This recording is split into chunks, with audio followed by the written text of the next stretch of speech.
समजा एका बाजूला आजच्या 21व्या शतकातील एकदम हायटेक असं गुप्तहेरांचं केंद्र आहे. म्हणजे अगदी रॉ किंवा तसलं काहीतरी आधुनिक आणि गुप्त. हो, अगदी आजकालच्या स्पाय थ्रिलर चित्रपटात दाखवतात तसं. अगदी तसंच. आणि दुसऱ्या बाजूला तब्बल 2300 वर्षांपूर्वी मातीत गाडला गेलेला एक जुना संस्कृत ग्रंथ आहे, ताडपत्रांवर लिहिलेला. अच्छा, म्हणजे वरवर पाहता या दोन जगांचा काहीच संबंध नसावा असं वाटेल. हो, पण गंमत हीच आहे की या दोन्हींमध्ये एक अत्यंत भक्कम समान धागा आहे. आणि तो धागा म्हणजे कौटिल्यांचा अर्थशास्त्र. हां, म्हणजे तुम्हाला असं म्हणायचंय की तो प्राचीन ग्रंथ आजच्या या हायटेक जगातही लागू पडतो? नक्कीच लागू पडतो. आणि आजच्या या सखोल चर्चेत आपण हेच डिकोड करणार आहोत, कारण अर्थशास्त्र हा काही नुसता जुन्या काळातल्या राजांच्या कथा सांगणारा ग्रंथ नाहीये. खरंय, तो एक जिवंत दस्तावेज आहे. म्हणजे पब्लिक ॲडमिनिस्ट्रेशन किंवा आजची कॉर्पोरेट स्ट्रॅटेजी असू दे, तिथे तो तंतोतंत लागू पडतो. आणि हे अधिक चांगल्या प्रकारे समजून घेण्यासाठी आपण नुकत्याच आलेल्या धुरंधर या गाजलेल्या चित्रपटाचा संदर्भ घेणार आहोत. अरे वा, धुरंधर? तो तर बॉक्स ऑफिसवर एकदम हिट ठरलाय. हो, कारण तो नुसता एक ॲक्शन चित्रपट नाहीये. जर आपण बारकाईने पाहिलं तर तो चित्रपट म्हणजे कौटिल्याच्या नीतीचं आणि त्यांच्या स्ट्रॅटेजीचं एक आधुनिक मॅन्युअलच आहे.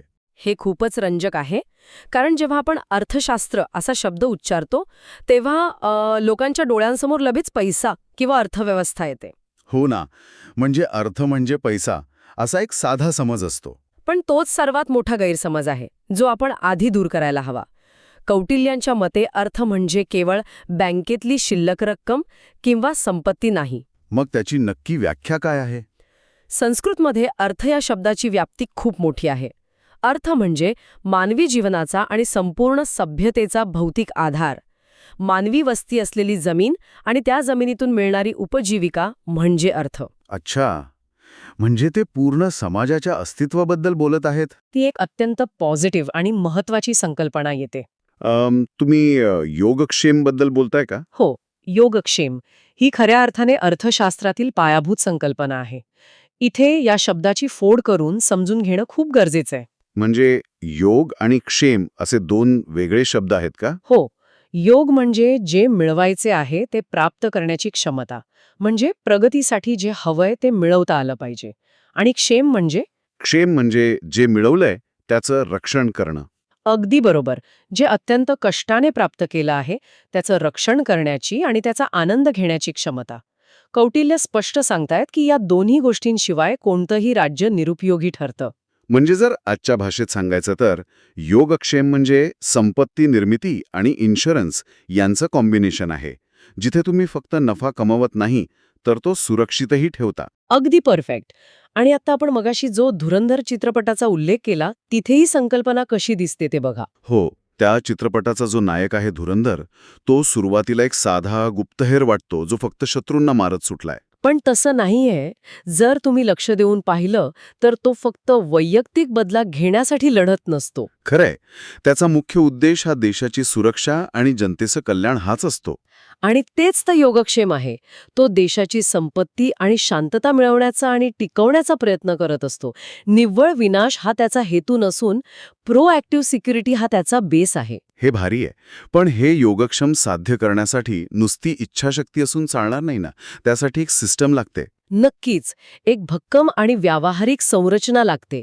आणि तीच रचना म्हणजे राज्याचे सप्तांग सिद्धांत, म्हणजे राज्याचे 7 अवयव. सप्तांग म्हणजे कौटिल्यांनी राज्याची तुलना एका जिवंत मानवी शरीराशी केली आहे का? होय, ग्रंथाच्या 6व्या भागात त्यांनी हे 7 घटक स्पष्ट केलेत. आणि गंमत म्हणजे हे आजच्या आधुनिक कॉर्पोरेट जगताशी तंतोतंत जुळतात. हे कसं काय? म्हणजे राजा आणि मंत्रिमंडळ ही तर जुनी पद्धत झाली ना? नाही, तसं नाहीये. आपण एक एक करून डिकोड करूया. पहिला घटक आहे स्वामी, म्हणजे राजा. आजच्या भाषेत सांगायचं तर कंपनीचा CEO किंवा मालक. अच्छा, ज्याच्याकडे फायनल डिसिजन मेकिंगची पॉवर आहे. हो. दुसरा घटक आहे अमात्य, म्हणजे मंत्रिमंडळ. हे म्हणजे आजचे CXO किंवा बोर्ड ऑफ डायरेक्टर्स. तुम्हाला माहितीये, कौटिल्यांनी तब्बल 33 विभाग प्रमुखांचा उल्लेख केलाय. बापरे, 33 म्हणजे कामाचं एकदम अचूक डेलिगेशन. हो, व्यापार, वजनमापे, शेती यासाठी वेगवेगळे अधीक्षक होते. तिसरा घटक आहे जनपद, म्हणजे प्रदेश आणि लोक. म्हणजे कॉर्पोरेट भाषेत आपले कस्टमर्स आणि मार्केट. अगदी बरोबर. आणि यानंतर येतो चौथा आणि अत्यंत महत्वाचा घटक, दुर्ग म्हणजेच किल्ला. आता इथे मला एक प्रश्न आहे. दुर्ग म्हटलं की आपल्या डोळ्यांसमोर दगडांच्या भिंती येतात. पण आजच्या बिझनेसमध्ये किल्ला म्हणजे काय? आजच्या जगात किल्ला म्हणजे स्ट्रॅटेजिक बॅरियर्स किंवा बौद्धिक संपदा, ज्याला आपण इंटेलेक्च्युअल प्रॉपर्टी म्हणतो, तुमचे पेटंट्स किंवा तुमचे ट्रेड सिक्रेट्स. अच्छा, म्हणजे हे अदृश्य किल्ले आहेत जे आपला बिझनेस सेफ ठेवतात. होय. जर तुमच्याकडे हा दुर्ग नसेल तर तुमचं ज्ञान किंवा मेहनत दुसरं कोणीतरी पळवू शकतं. जसं 20व्या शतकात एका कंपनीने सीटी स्कॅनचा शोध लावला, पण त्यांच्याकडे पेटंट रूपी दुर्ग नव्हता. हो, आणि त्यामुळे नफा दुसऱ्याच कंपन्यांनी कमावला. म्हणजे 2000 वर्षांपूर्वी माणसाने इनोव्हेशन सुरक्षित ठेवण्याचं महत्त्व ओळखलं होतं. हेच तर कौटिल्यांचं वेगळंपण आहे. आता 5वा घटक बघा, कोश म्हणजे तिजोरी किंवा फायनान्स. आणि 6वा घटक दंड असेल ना, म्हणजे कायदा आणि लष्कर. हो, दंड म्हणजे आजच्या भाषेत कंप्लायन्स, ऑडिट आणि प्रोसेस. आणि 7वा घटक आहे मित्र, म्हणजे तुमचे सहयोगी किंवा अलायन्सेस. आता हा कोश आणि मित्र या 2 घटकांवर मला एका सध्याच्या आंतरराष्ट्रीय परिस्थितीचा संदर्भ द्यायचा आहे. आपण सध्या इराण आणि इस्रायल यांच्यात जो संघर्ष पाहतोय, तिथे हे 2 घटक किती महत्त्वाचे आहेत हे प्रकर्षाने जाणवतं. हो, म्हणजे आपण कोणत्याही एका बाजूला न झुकता या परिस्थितीचं केवळ स्ट्रॅटेजिक विश्लेषण केले तर हे अगदी स्पष्ट दिसतं. अगदी तसंच, म्हणजे आधुनिक युद्धात फक्त सैन्य असून चालत नाही. तुमचं कोश म्हणजे अर्थशास्त्र किती भक्कम आहे आणि तुमचे आंतरराष्ट्रीय स्तरावर मित्र कोण आहेत यावर सगळं ठरतं. बरोबर. ज्या देशाचा कोश भक्कम असतो तो आंतरराष्ट्रीय निर्बंधांना तोंड देऊ शकतो आणि ज्याचे मित्र प्रबळ असतात त्याला तंत्रज्ञान आणि इंटेलिजन्सचा सपोर्ट मिळतो. आणि हेच आपण धुरंधर सिनेमातही पाहतो. तो नायक शत्रूवर थेट हल्ला करण्याऐवजी आधी त्यांचे आर्थिक स्रोत म्हणजे त्यांचा कोश नष्ट करतो. हो, आणि शत्रूच्या गटातले जे मित्र आहेत त्यांना एकमेकांपासून वेगळं करतो. म्हणजे तो सप्तांग सिद्धांताचा अगदी प्रॅक्टिकल वापर करत असतो. पण हे सगळं करण्यासाठी सर्वात महत्त्वाची गोष्ट लागते ती म्हणजे माहिती.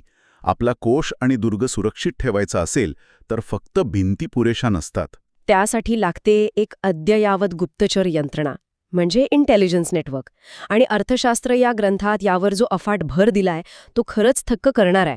मला वाटतं कौटिल्यांनी गुप्तहेरांचं एकदम सविस्तर वर्गीकरण केले ना? होय, त्यांनी तब्बल 9 प्रकारचे गुप्तहेर सांगितले आहेत. त्यातले 2 मुख्य प्रकार आहेत, संस्था आणि संचार. संस्था म्हणजे जे एकाच जागी राहून माहिती काढतात ते का? बरोबर. जसे विद्यार्थी, व्यापारी किंवा शेतकरी.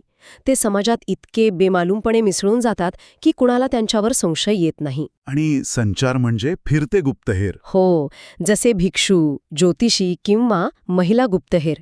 यात विषकन्यांचाही उल्लेख आहे. हे अगदी धुरंधर सिनेमातल्या रॉ एजंटसारखं वाटतंय. तिथे सुद्धा एक कॅरेक्टर आहे जे पूर्ण वेळ एका छोट्या दुकानात काम करतं, पण तो प्रत्यक्षात एक स्लीपर सेल एजंट असतो. अगदी तोच प्रकार. तो संस्था प्रकारचा गुप्तहेर झाला. आणि सिनेमातली जी फिमेल लीड आहे ती संचार प्रकारात येते, जी सतत जागा बदलून माहिती काढत असते. पण हे गुप्तहेर फक्त बाहेरच्या शत्रूंसाठी नव्हते ना? नाही, कौटिल्य मानवी स्वभावाकडे एकदम प्रॅक्टिकली बघत होते. त्यांना माहिती होतं की सत्तेमुळे भ्रष्टाचार होऊ शकतो. म्हणून हे गुप्तहेर स्वतःच्याच अधिकाऱ्यांवर नजर ठेवण्यासाठी आणि जनतेच्या भावना जाणून घेण्यासाठी सुद्धा होते. म्हणजे आजच्या डेटा ॲनालिटिक्स किंवा कॉर्पोरेट हेरगिरीसारखंच हे काम करत होतं. माहिती क्रॉस चेक करण्याची त्यांची पद्धतही भारी होती ना? हो, कोणताही एक स्रोत अंतिम मानला जात नसे. माहिती किमान 3 वेगळ्या स्रोतांकडून तपासून घेणं सक्तीचं होतं. पण इथे एक प्रश्न पडतो. जर राज्य एवढं शक्तिशाली आहे तर डायरेक्ट युद्ध का नाही करायचं? कौटिल्य नेहमी सायकोलॉजिकल वॉरफेअर आणि माहितीवर एवढे का अवलंबून असायचे? कारण युद्धाची किंमत खूप मोठी असते. थेट युद्ध खूप महागडं असतं. त्यात जीवितहानी होतेच, पण जिंकलेलं राज्यही आर्थिकदृष्ट्या दशकानुदशके मागे जाऊ शकतं. ताम आणि भेदला त्यांनी जास्त प्राधान्य दिलं. मला धुरंधरमधला तो सीन आठवतोय जिथे नायक विलनच्या 2 मुख्य साथीदारांमध्ये संशय निर्माण करतो. एक्झॅक्टली, तीच तर भेदनीती आहे. आणि यासोबतच त्यांनी षड्गुण म्हणजे 6 नीती सांगितल्यात. त्यातली एक म्हणजे आसन. आसन म्हणजे शांत बसून योग्य वेळेची वाट पाहणे. हो, जेव्हा तुम्ही कमकुवत असता तेव्हा शांत राहून स्वतःची ताकद वाढवणे.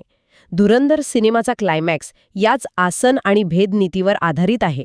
तो थेट गोळीबार करत नाही, तर शत्रूला आतून कमकुवत करतो. हे ऐकायला खूपच थ्रिलिंग वाटतं, पण इतकी हेरगिरी, सामदाम, भेद आणि कडक नियम ऐकल्यावर कुणालाही वाटेल की हा एकदम हुकुमशाही विचार आहे. या जनतेचं काय भलं आहे? हाच तर या ग्रंथाबद्दलचा सर्वात मोठा गैरसमज आहे. अर्थशास्त्र हे हुकुमशाहीला प्रमोट नाही करत, तर ते एका कल्याणकारी राज्याची संकल्पना मांडतं. अच्छा, म्हणजे हे सगळे कडक नियम जनतेच्या सुरक्षेसाठी आहेत? हो, प्रजेचं कल्याण हेच राज्याचं अंतिम ध्येय आहे, असं ते मानतात. याचं सर्वात उत्तम उदाहरण म्हणजे त्यांची टॅक्सेशन किंवा कर प्रणाली. त्याबद्दल काय म्हणलं त्यांनी? कौटिल्य कराचं उदाहरण निसर्गातून देतात. ते म्हणतात की जशी मधमाशी फुलाला कोणतीही इजा न करता मकरंद गोळा करते, तसा राजाने कर गोळा करावा. क्या बात आहे. म्हणजे फुलाला त्रासही नाही आणि मधमाशीचं कामही होतं. हो, आणि आणखी एक गोष्ट ते सांगतात, पक्व फळच तोडावे. म्हणजे फळ पूर्ण पिकल्यावरच ते झाडावरून काढावं. तसंच जेव्हा नागरिकांचा व्यवसाय चांगला चालू लागतो आणि त्याची क्षमता निर्माण होते, तेव्हाच कर आकारावा. जर अवाजवी कर लादला तर प्रजा बंड करून उठेल, हे त्यांनी आधीच ओळखून ठेवलं होतं. आणि हा जमा झालेला पैसा फक्त राजाच्या चैनीसाठी नव्हता ना? अजिबात नाही. तो पैसा रस्ते, सिंचन आणि पायाभूत सुविधांसाठी वापरणं बंधनकारक होतं. अनाथ आणि वृद्धांची जबाबदारी राज्याने घेतली पाहिजे, असं ते ठामपणे सांगतात. हे तर आजच्या मॉडर्न वेलफेअर स्टेटचं मॉडेल आहे. पण मला सांगा, हे सगळं चालवण्यासाठी जो नेता असतो तो कसा असायला हवा? इथेच या ग्रंथातली सर्वात उच्च कोटीची संकल्पना येते, राजर्षी. राजर्षी म्हणजे सेज किंग, बरोबर? हो, जो नेता स्वतःवर नियंत्रण ठेवू शकत नाही, तो संपूर्ण राज्याचा विनाश करतो. नेत्याने काम, क्रोध, लोभ, मोह, मद आणि मत्सर या 6 अंतर्गत शत्रूंवर विजय मिळवणं आवश्यक आहे. याला ते इंद्रियजय म्हणतात. आता पुन्हा धुरंधर सिनेमाकडे येऊया. त्या नायकाचं कॅरेक्टर बघितलं तर तो अतिशय शांत आणि शिस्तबद्ध दाखवलाय. तो रागात येऊन कधीच निर्णय घेत नाही. अगदी बरोबर. तो स्वतःच्या भावनांवर नियंत्रण ठेवणारा राजर्षी आहे. तो स्वतःच्या फायद्यासाठी नाही, तर प्रजेच्या सुखासाठी लढतोय.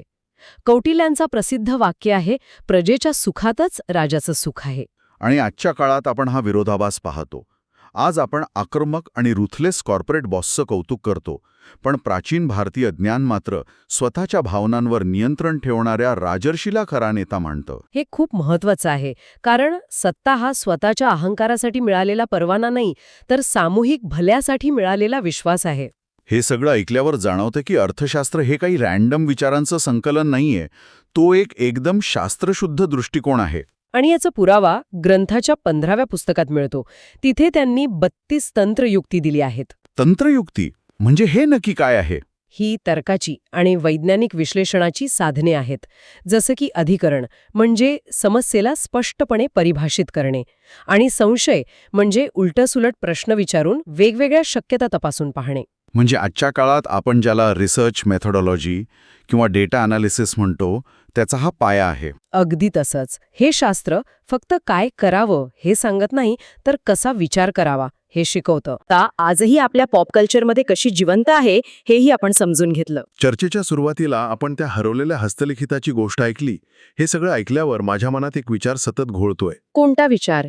जर 2000 वर्षांपूर्वी लिहिलेल्या एका ग्रंथात आजच्या आधुनिक मल्टीनॅशनल कंपन्यांचे स्ट्रॅटेजिक बॅरियर्स, अचूक डेलिगेशन आणि टॅक्सेशनचं स्वरूप इतक्या तंतोतंतपणे वर्तवलं असेल तर आणखी काय काय दडलेलं असू शकतं? हो, भारताच्या अशा आणखी किती हरवलेल्या आणि धुळखात पडलेल्या ग्रंथांमध्ये आपल्या भविष्यातील जागतिक समस्यांची आणि मानवी कल्याणाची उत्तरे दडलेली असतील?